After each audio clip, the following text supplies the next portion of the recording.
5 টাকার একটা সার কাছে আমরা ইমান বিক্রি হয়। হ্যাঁ, বাস্তব না বাস্তব? বুড়া বুড়ি আইলে দেখবেন, হ্যাঁ চা খাইছে এক চেয়ারম্যানের কাছ থেকে, চেয়ারম্যানের জিগায় বুটটা কারা দিবে, চা দিয়ে আপনি খাওয়াইছেন, বুট তো আপনারই দিব। ই চেয়ারম্যান খালি গেছে আর এক চেয়ারম্যান আইয়া ঢুকছে, হের ভিত্তে জিগায় বুট কারে দিবি, চিন্তা ভাবনা তাছি। চেয়ারম্যানের দুধ চা খাওয়াইছে, বুট কারে দিবে, আপনারই দিব। ই চেয়ারম্যানও গেছে, হে দোকান থেকে লড়ে না, আরেকজনে ঢুকে দেখে, কিরে বুট কারে দিবি, কইতারি না, হতের একটা কফি খাওয়া। কফি খাওয়ানোর পরে জিগা বুট কারে দিবি, আপনারই তো দন লাগে। বলুন তো বুট কয়টা দিছে, কয়জন রে? যেই লোকগুলারে 5 টাকা দিলে ইমান জায়গায়, হের আবার খরাত লাগেনি, কথা কই না দি? চা কফি খাওয়াইলে ইমান শেষ, হেরার আবার কফি খরাত লাগবো? হ্যাঁ, আমরা খরাত লাগবো না। গুলির আওয়াজ হলে আমরা ডাইরেক্ট কালে মলমা ঘুরে বয়ে থাকি, ঠিক না?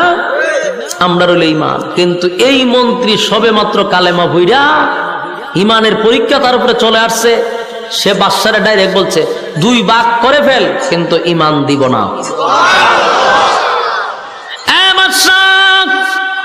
তার 1 নম্বর কারণ হলো, আমি আমার রবকে শুধু একদিন ডাক দিয়েছিলাম, আমার রব আমার ডাকের সাড়া দিয়া আমার চক্ষু ভালো করে দিছে, সেই রবের সঙ্গে আমি বেঈমানি করব না। কালেমা পড়ছি তো পড়লাম, ইমান দিব না, প্রয়োজনে রবের জন্য জীবন দিয়া দিব। বাদশার অর্ডারে মন্ত্রীর মাথা 2 ভাগ করা হয়েছে, ইমান দিছে না কিন্তু জীবন দিয়া দিছে। এবার পাদ্রীকে বলে, পাদ্রী বল খোদা কারে মানুষ? বলে আমার রব আল্লাহ যার উপরে ইমান এনে মন্ত্রী মারা গেছে, আমি তার উপরে ইমান আনছি। বাদশার অর্ডারে পাদ্রীকেও 2 ভাগ করা হলো। এবার যুবক রে বলে, যুবক রে 2 জনরে তোর সামনে হত্যা করছে, তুই কারে মানুষ? যুবক কয়, এই 2 জন যার জন্য জীবন দিছে আমি তারে মানি। বাদশা কয়, দেখ এখনো বালা আছে, তুই আমার একবার রব হিসেবে স্বীকার কর, আমি তোরে ছেড়ে দিব, তোরে আমার খুব দরকার। যুবকে কয়, আমার জন্য তাদেরকে মারলি আর আমি বুঝি ছেড়ে দিব ইমান, এর থেকে কোনো কঠিন শাস্তি থাকলে তুই আমারে দিতে পারস। বাদশাকে খুব অপমান করার পরে বাদশার খুব লাগছে, বাদশা কয়, তুই এর চেয়ে তোর কঠিন শাস্তি দিব। 2 পাও বাঁধছে, বাইদা হাত 2টা বাঁধছে, বাইন্দা স্পেশাল বাহিনী দিয়া এই যুবকরে পাথরের পাহাড়ের উপরে নিছে, নিচেও পাথর উপরে পাথর, ও সাত্তিকে সবার সামনে তারা ধাক্কা মাইরা পাথরে ফালা দিবি, ভর্তা হয়ে যাবে। সব বাহিনী তারা লইয়া গেছে পাহাড়ের উপরে, হাত পা বাইন্দা নিয়ে ফালাই দিবে। এমন সময় যুবক কয়, আল্লাহ আমার হেফাজত করো আর এই জালেম গুলারে ধ্বংস করে দাও। যুবকের দোয়া গেছে খবর লইয়া, সব বাহিনীরে পাহাড়ের ভিতরে আল্লাহ সিট চালাইছে, বাইরিয়া সবটিরে মেরে লিছে। যুবক বাদশার সামনে হাজির, বাদশারে জিজ্ঞাসা, কিতা খবর? বাদশা ছায়া দেখে বাহিনী নাই, যুবক কারা। ঘটনা কিতা? তোমার না পাঠাইছি পাহাড়ের উপরে মারবার লাগিয়া, আমার বাহিনী কো? ও সব বাহিনী বর্ত হয়ে গেছে গা, তো তুই এলি কেমনে? খামারে আমার রব বাঁচাইছি। সোয়ান বাদশার মেজাজ খুব গরম, আবার বাহিনী দিয়া গয়ের ধর, হাত পা বান, বাইন্দা সাগরের মাঝখানে নিয়ে ফালাই দিয়া মাছে খাইলাম, বড় মাছের মুখে ছেড়ে দিবি। সব বাহিনী তারে লইয়া গেছে সাগরের ভাড়া, হাত পা বাইন্দা বস্তার ভিতরে পড়ছে, সাগরের মাঝখানে নিছে। যুবক কথা, আল্লাহ আমারে বাঁচাও, এরারে তুমি ধ্বংস করো। যুবকের দোয়া কবুল, সবগুলারে বাতাস দিয়া সাগরের ভিতরে ফালাইয়া পানিতে চুবাইয়া সব তীরে মেরে লিছে। যুবক বাচ্চা একদম সুস্থ অবস্থায় বাদশার সামনে হারিয়ে হোক, কিতা খবর? বাদশার জিজ্ঞাসা, কিতা খবর বলানি? বাদশায় তো অবাক, কিরে আমি না তোর সাগরের মাঝখানে পাঠাইছিলাম, আমার বাহিনী কো? ও সব গেছে মাছের ভেড়ো, তো তুই এলি কেমনে? আমার রব বাঁচাইছে। সুবহানাল্লাহ। বাদশার পুরা মাথা গরম হয়ে গেছে, যত বাহিনী পাঠায় সব বাহিনী মারা যায়, হে মরে না। এখন তো টেনশন বেড়ে গেছে, কোনো ভাবে মারতে পারতেছে না, আরো বহু সিস্টেম বাইর করছে, কিন্তু এই যুবকরে মারতে পারে না। লাস্টে গিয়ে ভাও দিল্লিছে, বাদশা যুবকের ভাও ধরছে, দেখো ভাই তোরে কেমনে মারন যায় হোসাইন। ভাও ইমান আনবার লেগে না, মারবার লেগে ভাও ধরছে। তোর দুইটা ভাও ধরি তোরে কেমনে মারন যায়। যুবকের জিগা আমার মারাটা কি তোর খুব বেশি দরকার? বলা হয় কেন?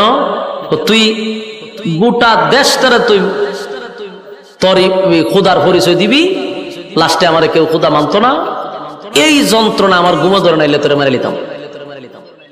বাদশা কয় তোরে আমার মারা খুব জরুরি, খুব দরকার, তোরে মারতে চাই। যুবক কয় অসুবিধা নাই, মারতে যদি তুই চাস মারতে পারবে, তবে তুই চেষ্টা করলে পারতি না। আমার সিস্টেমে যদি মারতে চাস, আমি যেইভাবে পরামর্শ দিই এই পরামর্শ শুনে যদি মারতে চাস তাহলে মারতে পারবে। বাদশা কয় তুই যেমনি বস এমনি শুনবো, তাহলে এটা কাজ কর।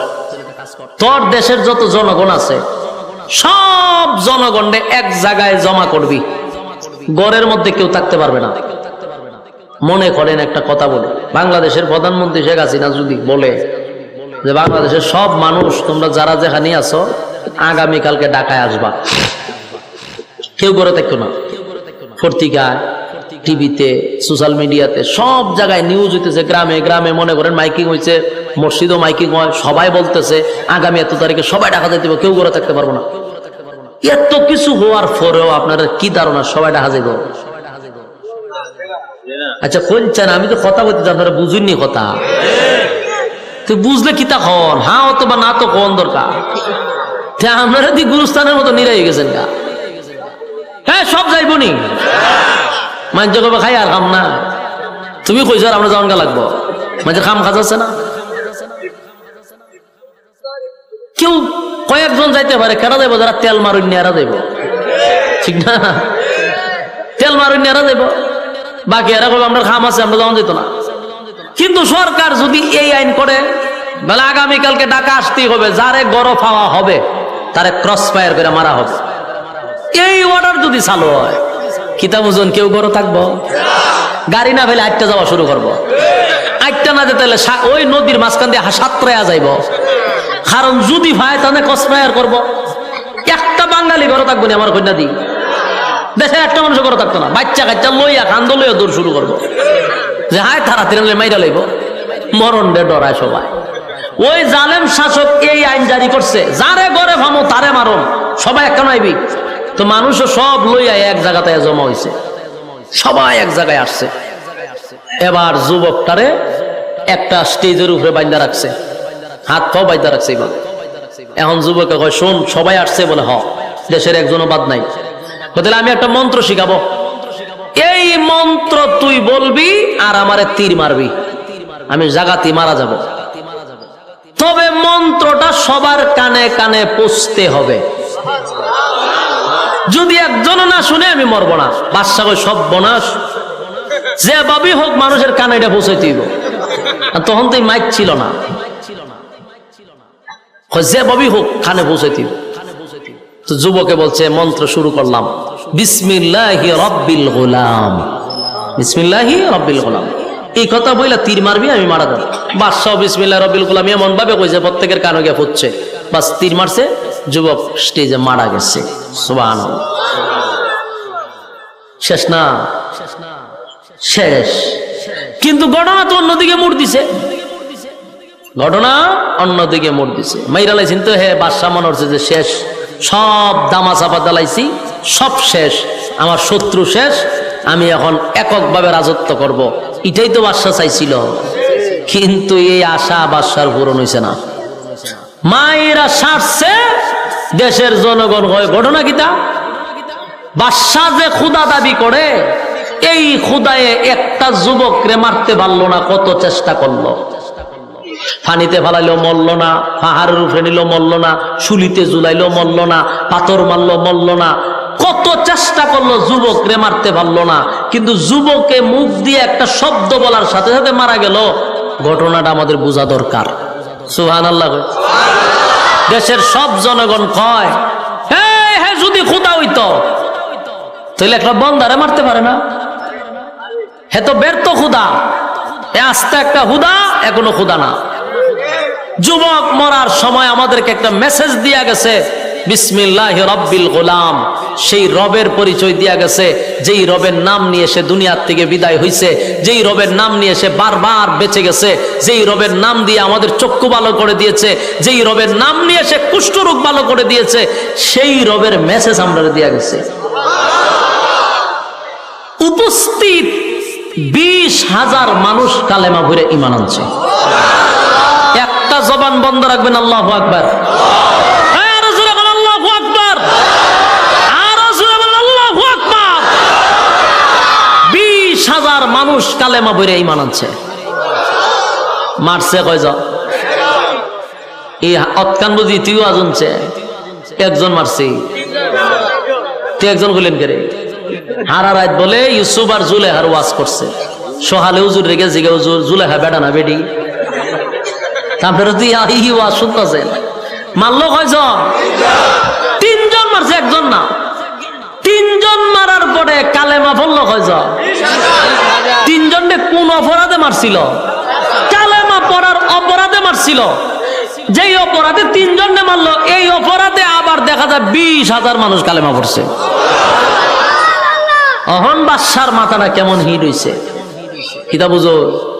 সেখানেও বেচারা 3 জনকে সহ্য করতে পারছে না, আর এখন পুরা দেশের সব জনগণ কালেমা পড়ে লিছে। এই বাদশার অবস্থা এখন কি হবে?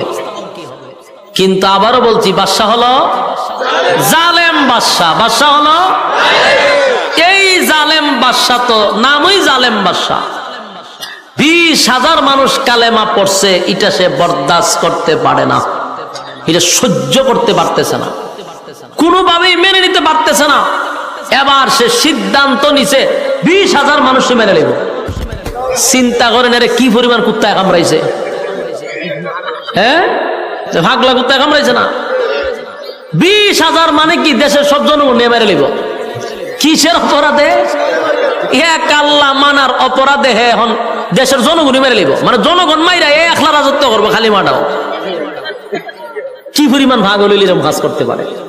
সে কত বড় জালেম শাসক, দেশের জনগণ সব মেরে নিত সিদ্ধান্ত নিছে। বাহিনীদেরকে বললো এক কাজ কর, সব টিরে মেরলাম আমি। বাহিনী কি তা কর, দেশ চালাবেন কারে দিয়া? বলে দেশ চালা করো, সব মেরলাম আমি। আমার খোদা মানে না, তো সব যখন কালেমা পড়তো সব টিরে মেরলাম। তখন বাদশা তো জিগাইতে, স্যার কি করতেইব? মারার জন্য বিশাল একটা এরিয়া নিয়ে গর্ত খনন করো। কি গর্ত? গর্ত খনন করো। ভাই সিন্নি গর্ত বলুন তো দেখি, আল্লাহ কয়টা কসম করছে? 4টা কসম কইরা কার উপরে অভিশাপ দিছে? গর্ত খননকারীর উপরে আল্লাহর অভিশাপ। এতক্ষণে ভাই সিন্নি গর্ত করতে গেছে, এই জালেম শাসক গর্ত খনন করছে। আল্লাহ এই গর্তের কথাই কুতিলা আসহাবুল উখদুদ, আল্লাহ সেই গর্তের কথাই বলছে। সুবহান পাইছে?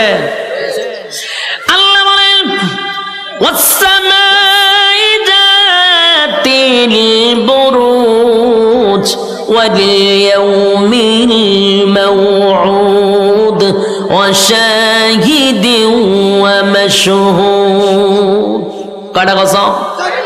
4টা কসম। এই বেশি করতে তোরা বলাবান, অতিরিক্ত করতে ফের আশাজি খরচ করে সব শুধু গুড়া গাড়া সব আমার সামনে দিয়েছেন, আর সব ফাঁকনা ফাঁকনা গিয়ে পিছনে বইছেন। এই যে কি যন্ত্রণা দেয় এটা বুঝতে পারতেন না তো আপনারা। এখানে বইয়া হাসে খেলে কথাবার্তা কয়, সব সহ্য করুন লাগতেছে। আমার কিতা করবেন, মুসাফির মানুষ, সহ্য করার ছাড়া কোনো উপায় নেই।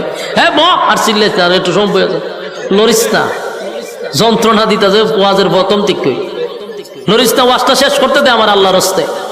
গর্ত পাইছেন না আপনারা? আল্লাহ বলেন কুতিলা আসহাবুল উখদুদ, আল্লাহ বলেন গর্ত খননকারীর উপর আমি আল্লাহর অভিশাপ। গর্ত খননকারীর উপরে আমি আল্লাহর অভিশাপ। গর্ত খননকারীর উপরে আমি আল্লাহর অভিশাপ। এই হলো সেই গর্ত।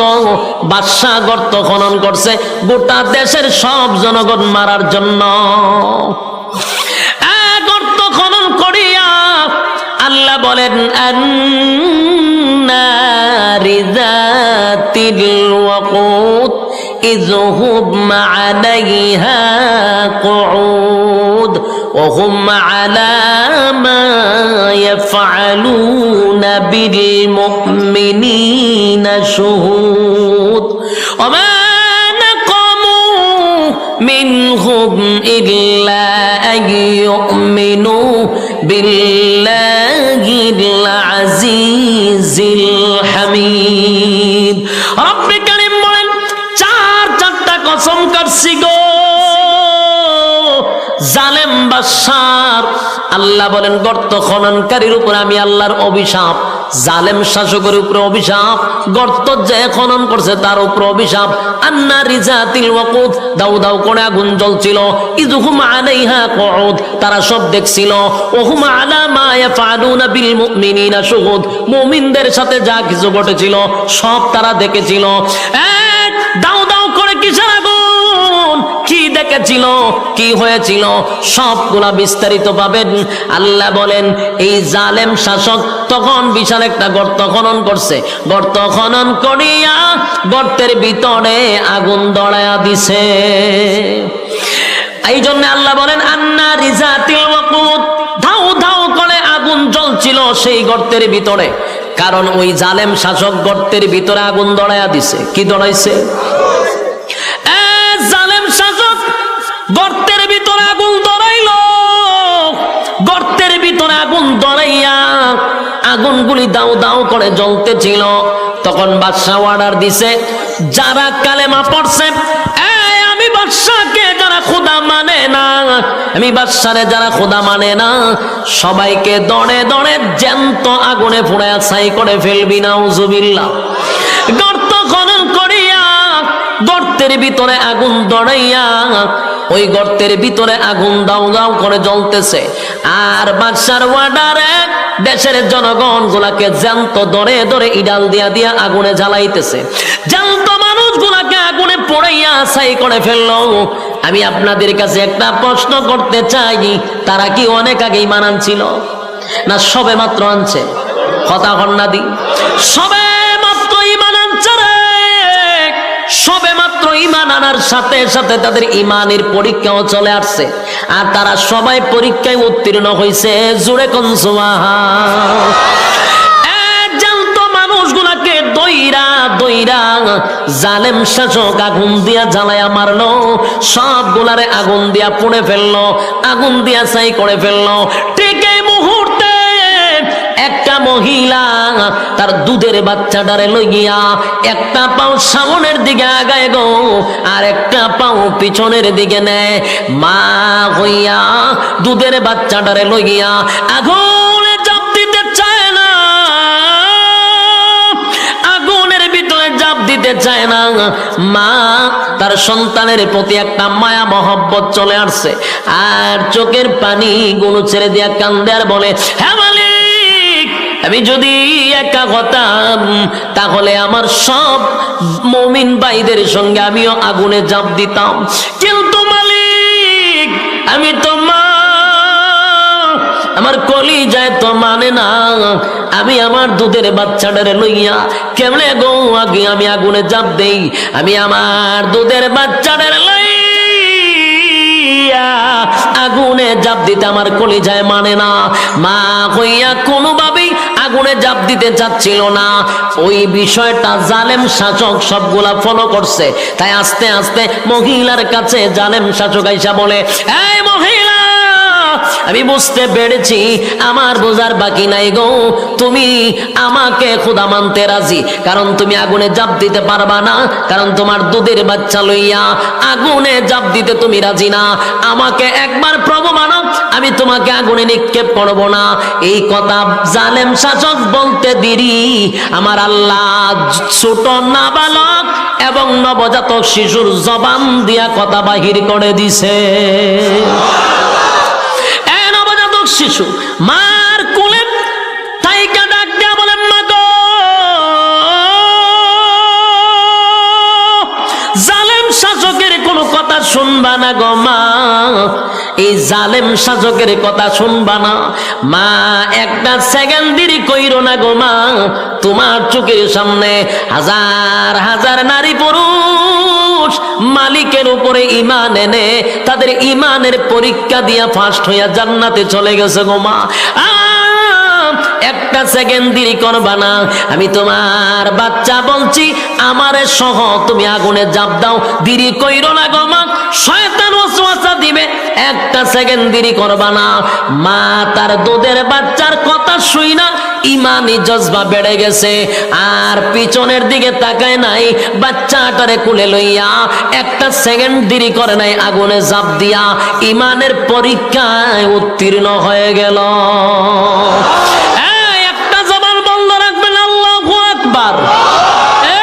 আরো জোরে বলেন আল্লাহু আকবার।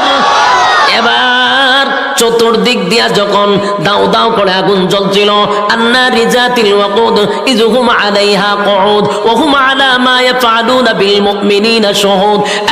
দাও দাও করে আগুন জ্বলছিল, চতুর্দিকে মুসলমানদের শরীর পুড়ে ছাই হয়ে গেল, আর ওই গ্যালারির চতুর্দিকে কিছু বেঈমানরা এগুলা নিয়ে হাসি তামসা করতেছিল, মদ্যপান করতেছিল, তারা হাসি উল্লাসে মেতেছিল। এই জন্য আল্লাহ বলেন আন্নারি যাতিল ওয়াকুদ ইযহুম আলাইহা কুউদ, তারা গ্যালারির ভিতরে বসে হাসি তামসা করছিল, আর সব দেখেছিল মুমিনদের সঙ্গে কি হয়েছিল। আল্লাহ তাআলা গজব দিয়া গ্যালারি সহ সবগুলারে জ্বালায়া দিছে, জালেম শাসক সহ সবগুলারে জ্বালায়া পুরা ছাই করে দিছে। এবার আল্লাহ বলেন ইযহুম আলাইহা কুউদ ওয়া হুম আলা মা ইয়াফআলুনা বিল মুমিনিনা শুহুদ, ইযহুম আলাইহা কুউদ ওয়া হুম আলা মা ইয়াফআলুনা বিল মুমিনিনা শুহুদ ওয়া মা নাকামু মিনহুম ইল্লা আন ইউমিনু বিল্লাহিল আজিজিল হামিদ। রব্বে কারীম বলেন কি এমন অপরাধ ছিল গো, যে অপরাধের কারণে জালেম শাসক সবাইকে আগুন দিয়া পোড়াইলো। এটা একটাই অপরাধ, মুমিনদের কোনো তাদের সঙ্গে কোনো শত্রুতামি ছিল না, একে অপরের কোনো শত্রুতামি ছিল না। একটাই অপরাধ, কেন তারা এক আল্লাহর উপরে ঈমান আনলো, কেন তারা ঈমান আনছে প্রভুর উপরে, কেন এক আল্লাহর উপরে ঈমান আনছে, এই ঈমান আনার কারণেই তাদেরকে জ্যান্ত আগুনে পোড়ায়া ছাই করছে। এই গোটা ঘটনাটা সূরা বুরুজের ভিতরে ঢুকাইয়া আল্লাহ 4টা কসম করে বলেন কুতিলা আসহাবুল উখদুদ, আল্লাহ বলেন গর্ত খননকারীর উপরে আমি আল্লাহর অভিশাপ। এমন ভাবে সবগুলি ঘটনা নির্যাতিত সাহাবায়ে কেরাম, যারা ঈমান আনার কারণে আবু জাহেলের কাছে নির্যাতিত, আবু লাহাবের কাছে নির্যাতিত, তাদের কাছে নির্যাতিত, আল্লাহ রাব্বুল আলামিন তখন সান্ত্বনা দেওয়ার জন্য সূরা বুরুজ নাজিল করে নির্যাতিত মুসলমানদেরকে সান্ত্বনা দিছে। জোরে কোন সুবহান। আমি শুরুতেই বলেছিলাম সূরাটা কেন নাজিল হইল সেটাও বললাম। এবার আসুন, যেই কথাটা দিয়ে আল্লাহ নাজিল করছিল তখন আবু জাহেলের নেতৃত্বে, আবু লাহাবের নেতৃত্বে, উতবা সাহেবের নেতৃত্বে মক্কা নগরীতে যারা কালেমা পড়ছিল সবার উপরে কিন্তু নির্যাতনের স্টিম রোলার চাপানো হয়েছিল। আর আল্লাহ সেই নির্যাতিত মুসলমানদেরকে সান্ত্বনা দেওয়ার জন্যই ওই 90 বছর আগের ঘটনা শোনাইয়া সাহাবায়ে কেরামদেরকে আল্লাহ বুঝাইল, শুধু তোমরা নির্যাতিত না, তোমাদের আগে তারাও কালেমা পড়ে ইমানের পরীক্ষায় ফার্স্ট ডিভিশনে পাস, তোমাদেরকে পাস করতে হবে। জোরে কোন ঠিক কিনা? এই জন্য সূরা বুরুজ নাজিল করে সান্ত্বনা দিছে সব সাহাবায়ে কেরামরা। সূরা বুরুজ নাজিল হওয়ার পরে তারা তৃপ্তি পাইছে যে হ্যাঁ, আমরা ইমানি পরীক্ষায় ফার্স্ট ডিভিশনে পাস করবো। সুবহান। বলুন আমরা ইমানি পরীক্ষা দিতে পারবো তো ইনশাআল্লাহ? দুইটা হাত তুলে দেখায়া দেয়, লিল্লাহে তাকবীর, লিল্লাহে তাকবীর। আতলামায় হাত তুলে রাখেন কতক্ষণ সময়। বলুন এতক্ষণ যা শুনছি আমাদের উপরে যদি মুসিবত আসে, আমাদের উপরে যদি ইমানি পরীক্ষা আসে, ইমানি পরীক্ষা দেওয়ার জন্য তৈরি আছেন তো ইনশাআল্লাহ? রাজি আছেন তো ইনশাআল্লাহ? আচ্ছা হাত তুলে রাখেন, সবাই পারবেন? একবার অন্তর থেকে কইছেন নি? মন থেকে কইছেন? পরীক্ষা হইতো নি? শিওর? তাহলে বিসমিল্লাহ কইয়া ফকট হাত ঢুকাই দেন, বিড়ি মেজবাতে সব বাইর করেন যা আছে। যান রুমাল লিয়ে যান, রুমাল লিয়ে যান, কেউ খালি হাতে যাবেন না। শেষ ভালো যার সব ভালো তার, কিছু দিয়া মোনাজাতে শরীক হইলে দোয়া কবুল হয়। একজনে খালি হাতে যাবেন না, আপনার রুমাল লিয়ে বাইর না করে তাড়াতাড়ি। এখন টাকা বাইর করছে হতেন পর আবার তোলা তো পারে। এলে আর দেরি করতে নাই, জলদি করে। কেউ খালি হাতে যাবেন, এইদিকে কয়েকজন ঢুকেন, ওই দিকে কয়েকজন বাহির হন, মাশাআল্লাহ। কেউ খালি হাতে যাবেন না। মাদ্রাসার হালত তো আপনারা দেখছেন, খুব নাজাহাল অবস্থা। মাদ্রাসা চালাইতে যে কি কষ্ট, এটা আমি এখন হাত দিয়ে বুঝছি।